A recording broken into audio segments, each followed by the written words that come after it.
Për të tetën herë brenda pak muaj, gjimnazi i Tetovës Kiril Pejqinović sot ka pranuar një mesazh për bombë. Alarmet e vazhdueshme kanë bërë që nxënësit të protestojnë para stacionit policor të Tetovës.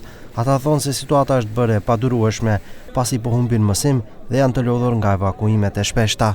Vjedhoj e pakënaqësisë son me dukuritë e shpeshta për bomba, dukuri e cila ka ndodhur gati 8 herë me radhë në shkollën tonë, dhe që paraqit një indikator të rënjes së mbarvajtjes së mësimit, respektivisht nuk mbahet mësim, dhe me mos mbarvajtjen e mësimit dëmi më i madh bie mbi faktorin nxënës, gjë që nuk është e pranueshme nga ana jonë, dhe kërkojmë nga organet kompetente të marrin masat menjëhershme dhe serioze për mbarvajtjen afatgjatë të mësimit dhe jo për përsëritjen e këtyre dukurive. Do të kena ardhur të bëni protestë kundër policisë për këtë punën e alarmeve të bombës, ne përdit janë të nalohet të hi të dalna për shkollë se në bëjmë mësim. Për alarmet e bombës dhe zhjibon këta të gjimnazit e Tetovës, me vërtena kanë lodhë dhe pak si e tea për to hera 7 e 8, e di gjdo gjo eskalohet, do me thonë, ina kitë lodhët për kësoj situatës që o të ubo këta të gjimnazit e Tetovës. Ndërkaq, drejtori i gjimnazit e konsideron të papranueshme faktin që policia asnjëherë nuk merr përgjegjësi. Sipas tij, edhe pas kontrolleve që kryen, autoritetet u thonë vetëm gojarisht se përgjegjësia është e shkollës nëse procesi mësimor vazhdon. Ai kërkon që të ndërmerren masa konkrete në mënyrë që procesi mësimor të mos ndërpritet.